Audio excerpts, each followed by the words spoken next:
औज़ुबिल्लाहि मिनश्शैतानिर्रजीम बिस्मिल्लाहिर्रहमानिर्रहीम।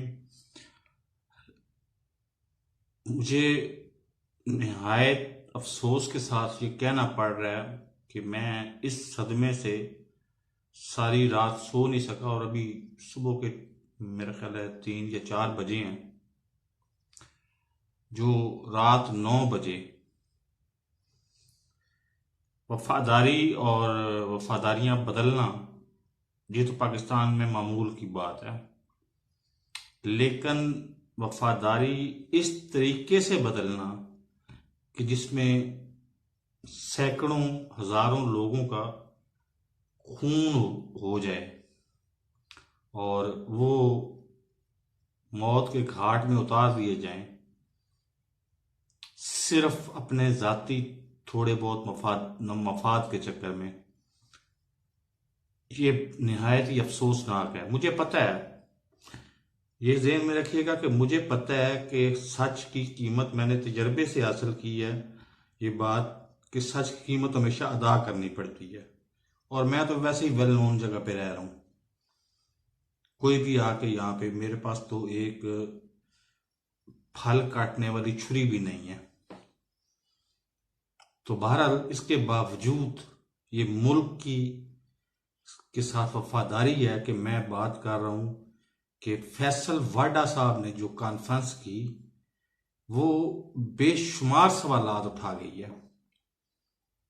उसकी पीटीवी ने क्यों कवरेज की और लाइव कवरेज की? उसको स्क्रिप्ट राइटर कौन था उसका?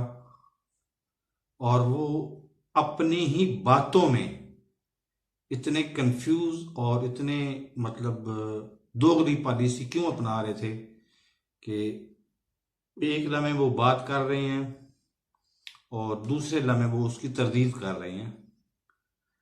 तो ये मेरे ख्याल में बहुत भौंडी कोशिश है।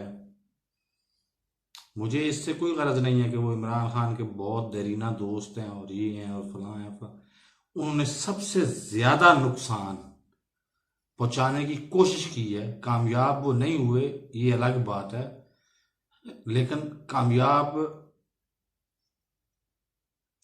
वो नहीं हुए, ये अलग बात है, लेकिन उन्होंने कोशिश की है इमरान खान को नुकसान पहुंचाने की। और एक बात याद रखिएगा, ये मुल्क की बदकिस्मती कहें या खुशकिस्मती कहें कि यहाँ पे पार्टियां नाम की कोई चीज नहीं है। यहाँ पे अगर पीटीआई कहते हैं तो इसका मतलब दूसरे लफ्जों में इमरान खान है। इमरान खान को पीटीआई से माइनस कर दें तो पीटीआई का वजूद नहीं रहता, और कोई और निशाना नहीं था, इमरान खान निशाना था। तो जाहिर है उसके मुखालफों के इशारे पे उन्होंने ये कॉन्फ्रेंस की है, और निहायत अफसोसनाक है। जितनी भी इसकी मजम्मत की जाए कम है। और मैं अपने प्यारे पाकिस्तानियों को, अपने भाइयों को, अपने बहनों को, अपने बच्चों को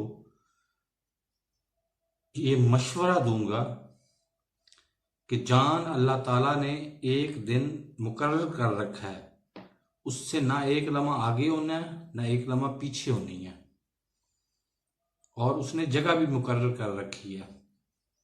अगर फर्ज कर लेते हैं मैंने इस्लामाबाद जाके F8 में मरना है, तो हालात बन जाने हैं। कल या परसों मैंने जहाज पे बैठना है, 3-4 दिन में मैंने इस्लामाबाद पहुंचना है, फिर मुझे कोई काम पड़ना है, मैंने F8 में जाना है और वहां पे मारे जाना है।